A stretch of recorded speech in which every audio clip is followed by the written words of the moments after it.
Good morning all. We're just going to give it a few minutes just to let a few other attendees join, and then we'll kick the session off.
We're just going to give it a couple more minutes to let a few more people join, and then we'll be kicking off the session at about 11:05. So thanks for your patience, guys.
Right, we're now at 5 past the hour, so let's kick off the session this morning.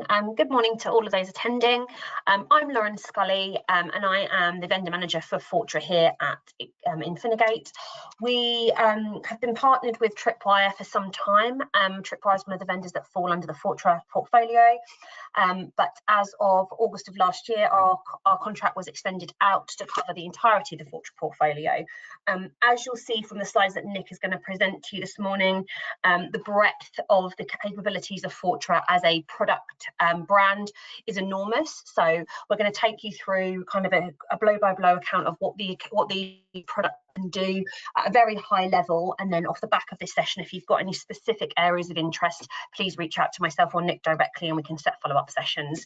I'm going to hand over to Nick now. He's the Director of Technical Training for Fortra. Brilliant, thanks Lauren. So a bit of background about myself. I joined Fortra about 5 years ago with the ClearSwift acquisition. As Lauren mentioned, Fortra's done a lot of acquisitions to bring a number of different solutions into our cybersecurity portfolio. I'm purely on the channel enablement side of things these days, and I've been in and about the industry now for, I guess, 24 plus years, so it's getting on for a wee while. What we're going to do today is just give you a very high level overview of Fortra's solutions. When we look at our solutions, they're really designed to allow organizations to protect their critical infrastructure and sensitive data from cybersecurity risk, demonstrate security posture and compliance, all while reducing the operational cost and burden of cybersecurity. Now, we have a vision and every vendor's got a vision. I think at its core, what we're trying to do is help organizations to improve their overall level of cybersecurity while at the same time reducing the complexity and reducing their operational costs. I think it's probably worth just taking a minute to talk about Fortra very briefly, because we're not a well-known brand within the cybersecurity sphere, but both from our founding company Help Systems and the many acquisitions of well-known brands that we'll talk about later on, we've got an extensive history and a wealth of experience within cybersecurity. So we've been around now for more than 40 years, and I think the key thing that jumps out to me coming from the ClearSwift side of things is when we go in to talk to organizations about their cybersecurity and their compliance requirements, having so many solutions that sit within the portfolio means that we can often uncover greater needs within the customer. And what starts off as maybe a simple discussion around security awareness training or email security or data classification suddenly mushrooms up into a much larger opportunity when they see the number of areas where we can help them with. Typically, when we're talking to organizations about their cybersecurity requirements, they kind of fall into three key areas. The first of these is this need to demonstrate our security posture internally to the executives, maybe more and more to the business partners and the customers who want to understand, can they trust us with the critical services or the data that we're handling for them? But it's also, how do they demonstrate the compliance to the auditor? And when we look at financial services and people like that, there's this wealth of different compliance requirements that they need to address and be able to easily show that they've met. The second area of concern is around mitigating that cybersecurity risk.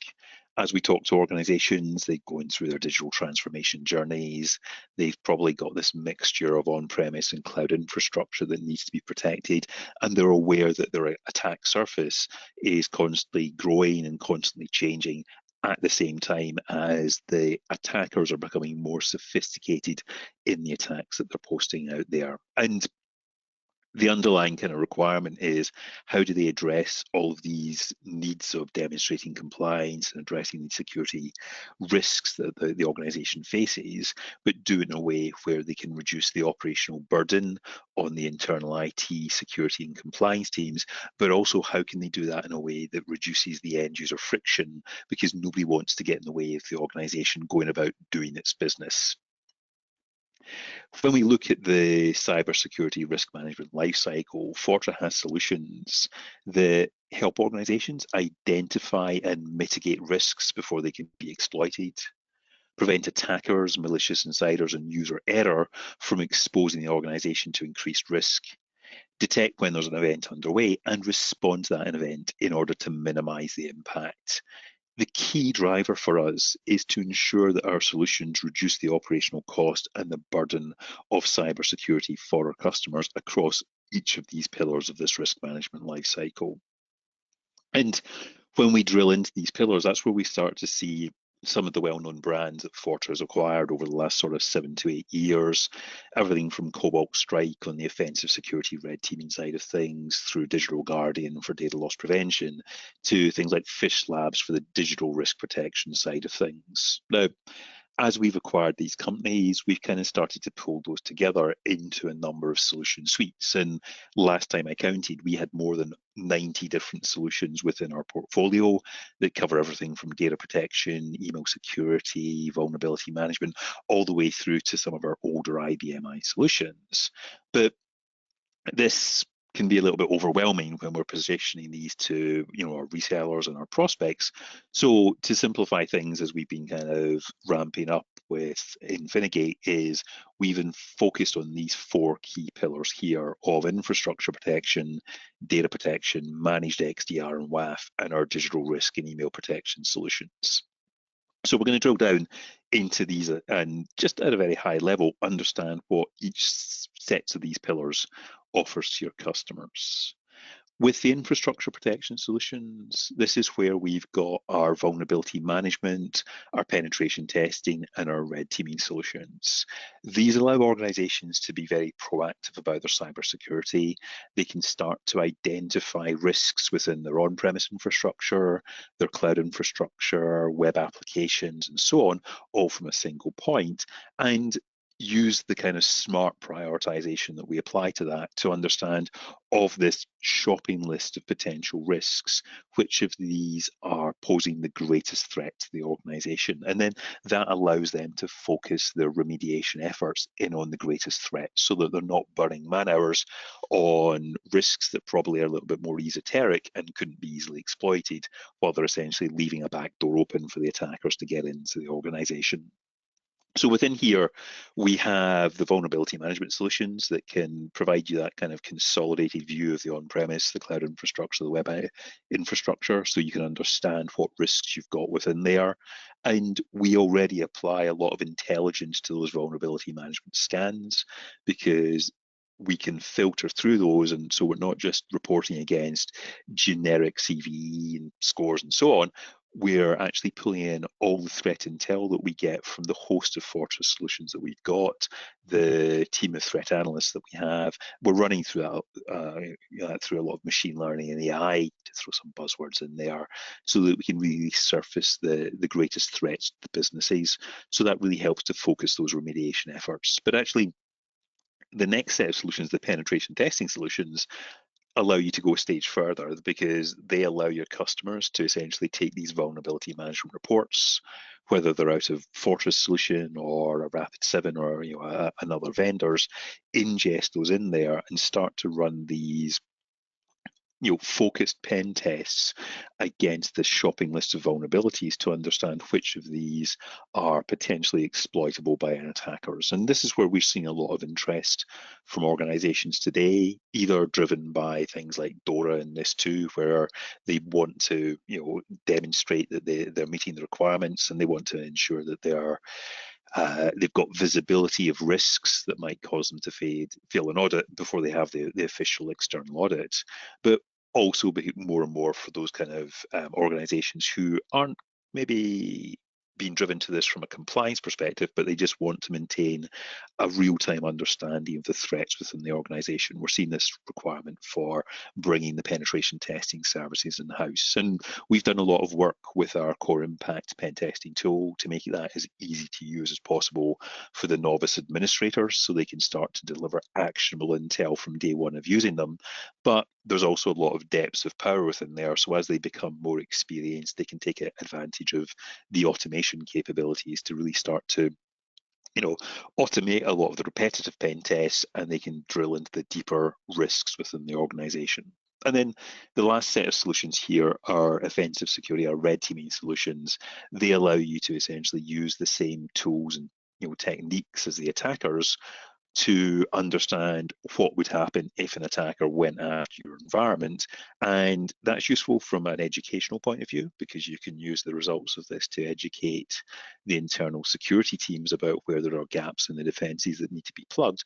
But it's also useful from demonstrating the impact to the organization, because you can run one of these red team engagements with these tools. You can go back and you can essentially talk to the non-technical executives within the organization to say, well, are you happy that the red team was able to get to the customer database within a matter of minutes, or they were able to get to critical systems and services which they could have taken offline, and then that would have taken us a number of days to recover, all the while our operational resilience is kind of impacted there. So that set of infrastructure protection solutions is getting a lot of attention in the marketplace today, because we've got a very capable set of solutions, but we've priced them at a sensible and affordable price point for the organizations.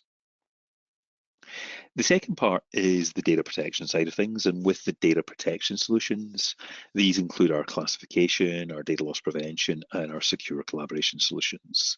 These allow the organization to understand what sensitive data they've got within their environment, whether that's on-premise or in cloud storage like a SharePoint or a OneDrive, or when there's a third-party cloud application like a corporate Dropbox account, or maybe a customer relationship management system. We can do that automated discovery to identify what sensitive data the organization holds. We can classify that as part of the process, so you can reduce some of the manual workload. And then by identifying what is sensitive to the business, then you can ensure that you're using the data loss prevention controls to wrap the appropriate security controls around the sensitive information. But at the same time, because you've differentiated between what is sensitive to the organization and what's not sensitive, you can ensure that those DLP policies don't become a barrier to legitimate business processes. So that reduces some of the false positives, that reduces the operational overhead for the security and compliance teams, because they're not having to wade through these false positives to identify the real risks to the organization, and it reduces the end user friction because you're not getting in the way of them doing their job. Now, these solutions are modular. So if you are already selling another vendor's DLP solutions to your customers, but they're maybe struggling with false positives, they're maybe struggling with that operational overhead, then the data classification solution maybe makes a lot of sense for them, because it allows them to differentiate between what is and isn't sensitive. And then these third-party DLP solutions will be able to use the visual and the metadata markings to reduce the false positives and the operational overhead. But our own DLP solution, our Digital Guardian solution, can plug in at the endpoint and in the data flows. We've got broad platform coverage across Windows, Mac, and Linux. We can drop into the data flows. We can integrate into cloud storage and cloud hosting environments. So you get that full visibility of what's going on within the organization. And then you can use that visibility to make some very informed decisions about what is and isn't acceptable, so you can wrap the appropriate security controls around that sensitive information. And then lastly, the secure collaboration piece gives you the ability to extend protection around the data once it's left the environment. So it's not just encrypting the data, but it's wrapping access control lists and permission lists around that data. So you can share something sensitive with a business partner, but if their systems were to become compromised and somebody were to steal that data, the attackers will physically have the files, but they won't be able to access that information. The managed XDR and WAF capabilities are for those organizations that are wanting to enhance their security controls, but they maybe don't have the internal expertise or the teams in order to deliver that sort of 24/7 monitoring that they're looking for there. Typically, we'll see that being suitable for the SMB marketplace. Those organizations who've maybe had a breach and they're being reactive because their executive team are saying, we need to ensure that we don't lose the ability to function for 2 weeks again, but they've only got maybe 4 or 5 people in the IT team, then our managed XDR capability makes a lot of sense, because we can essentially integrate with their existing environment with a whole bunch of the third-party vendors.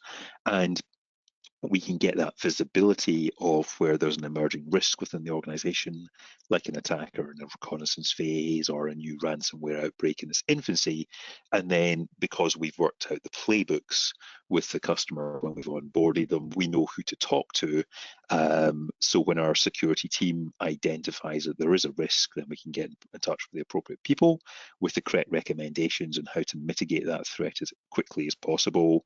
And because we've got that endpoint EDR agent in place as well, we can be more proactive about things, so we can start to respond to events as they're kicking off based upon the playbooks that we've worked out with the customer, so we can nip that ransomware outbreak in the bud, or if we see that maybe there's a compromised cloud account, we can lock that down based upon our kind of agreed response mechanisms there.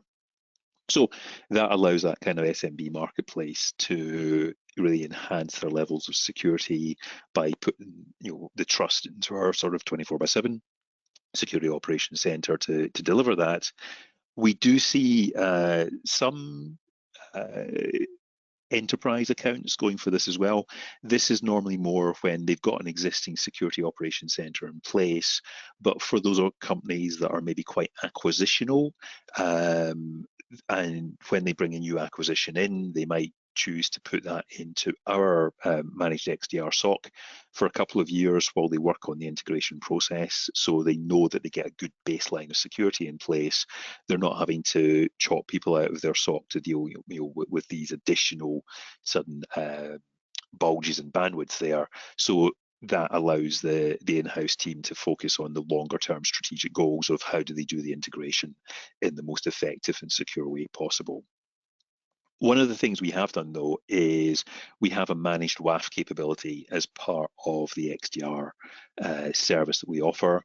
We have carved that out as a separate solution that you can offer to your enterprise customers. So if you have people like online retailers, gambling organizations, and so on with a large online presence, then we can deploy that managed WAF in front of their online infrastructure, make sure that they're protected from a lot of the known risks, the cross-site scripting, SQL injections. And as we identify new and emergent threats appearing in the wild, we can make sure that we're essentially deploying these virtual patches in the way so that we're protecting that back-end infrastructure, and then that buys the customer the breathing space to go off and deploy the more considered patches within there. The last pillar we have is our digital risk and email protection side of things. Now, this encompasses a number of different solutions. We have our Terra Nova security awareness training platform here. I also feel that it's a little bit kind of a shame that we hide it under digital risk and email protection, because it's not just about security awareness training for phishing threats. We cover the whole range of security awareness training topics. We cover a whole host of compliance training topics as well. This is a very good platform for ensuring that the end users within your customer environments are educated about a bunch of the security risks and the compliance threats and considerations that are out there. We spent a lot of time building the courseware within there to appeal to multiple different learning styles. So you've got the more kind of traditional e-learning styles within there, backed up by posters and email templates and so on, but we've also got a lot of experiential and game-based learning and sort of nano learning built within that. There's also rules-based training. So if you've got a customer where they've got developers in-house, then there's secure development modules that they can be given as well, or if they're worried about C-level threats or threats to the finance team, there's additional modules that can be used there to kind of raise that baseline of security awareness within the organization. But training is only ever going to be so effective, and take that from a trainer. So you need to make sure that you've got the electronic backstops in place, and that's where our other solutions come into play. So we've got the email solutions, like our more traditional secure email gateway that can sit at the boundary of the organization, look for those kind of hidden malicious ransomware and spyware threats that might make it past the Office 365 defenses or some of the other vendors' defenses, to bring that spyware, that ransomware, that initial footholder for the attacker into the environment. That email gateway has got the integrated DLP controls and the encryption functionality, so we can sit in some incredibly secure environments within government and defence and finance, looking at the outbound data or the data moving between secure networks to ensure that nothing sensitive is going to the wrong recipient, either outside or inside of the organisation. And when that sensitive data is leaving the organisation to an appropriate recipient, we can automatically encrypt that to keep it secure in transit. We also have our cloud email protection solution that can plug in at the mailbox level.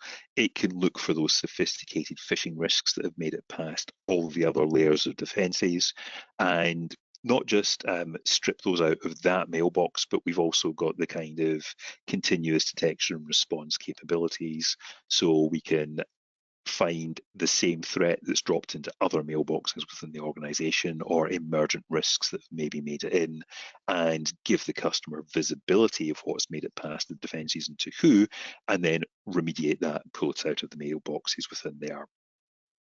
The last piece, the digital risk protection piece, the Fish Labs piece, is useful, I guess, for if you're dealing with finance customers, high tech, online retailers, luxury brands, and so on, who are worried about their brand reputation being damaged, maybe by attackers targeting the customers of a bank with a phishing campaign to try and steal credentials from there, or maybe it's the online retailers who are worried about somebody standing up a black market site and selling knockoff goods there, and then the impact of that on their brand reputation. Or you're just worried because you're a luxury car manufacturer and you don't want your brand to be damaged by phishing campaigns and spamming campaigns.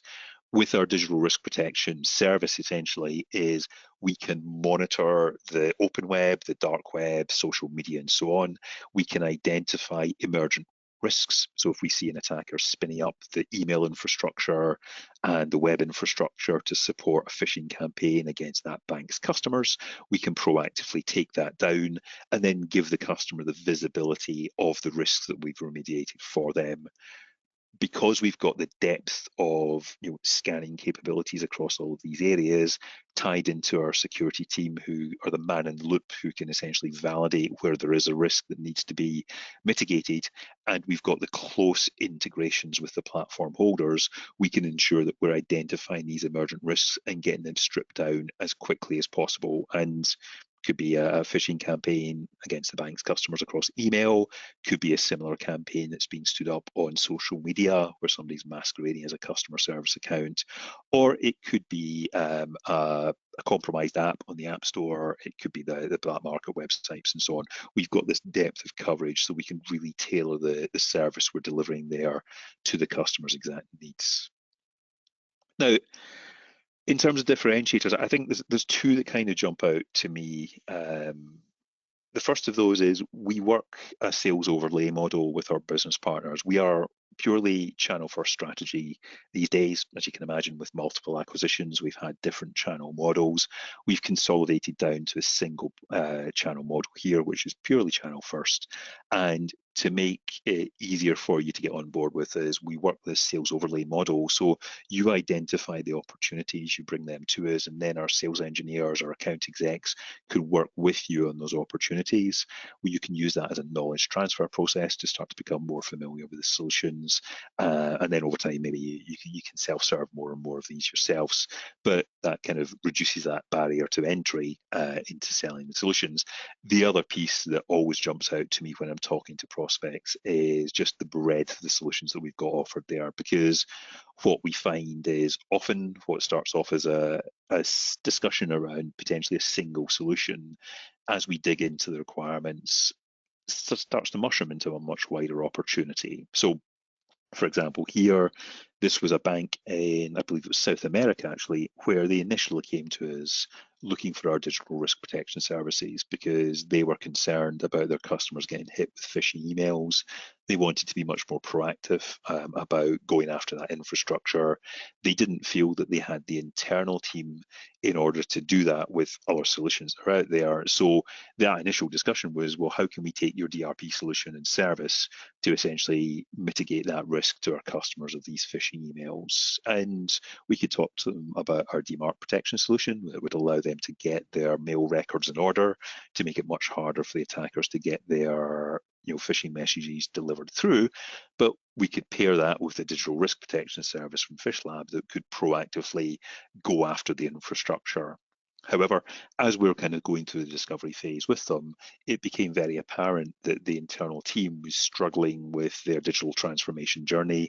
They were concerned about maybe gaps in visibility, about risks that they weren't aware of, and their existing vulnerability management solution was essentially just giving them so much information that they couldn't prioritize where they needed to focus the remediation efforts. So they could take the pen testing and the adversary simulation solutions from us, and then their internal pen testing teams, their internal red teams could use those to really drill into and identify what the greatest threat to their organization was in terms of operational resilience and sensitive data, and that really helped them to focus those remediation efforts on addressing the greatest threats there. So that is a ridiculously high level overview of the Fortress solutions.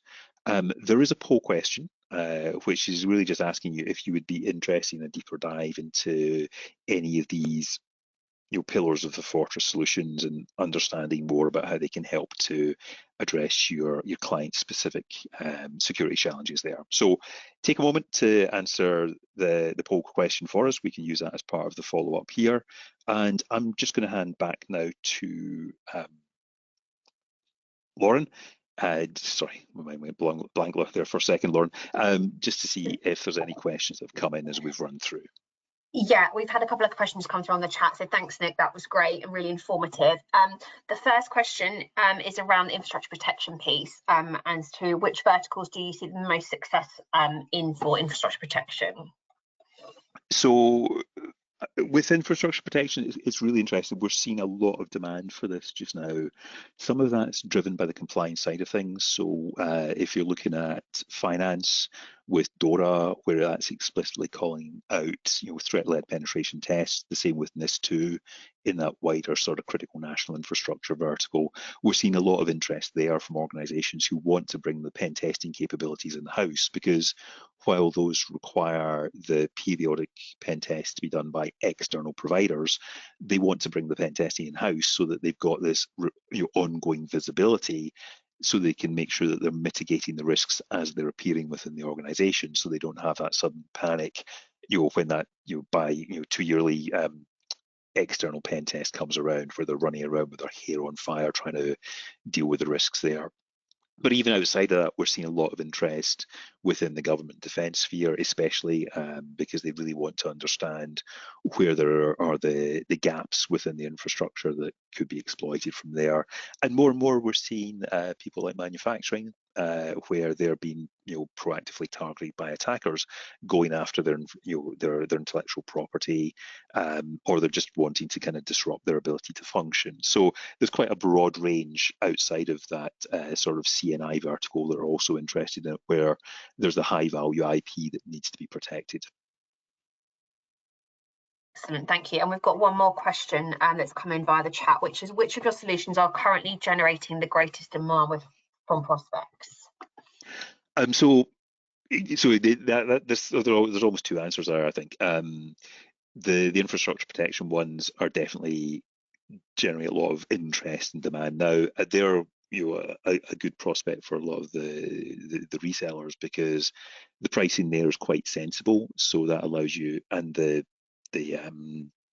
sales cycle is relatively short, sort of 30 to 45 days, depending on the solution you're looking at there. So it allows you to kind of generate a lot of good run rate with those solutions. We're also seeing a lot of interest around the kind of data protection side of things as well.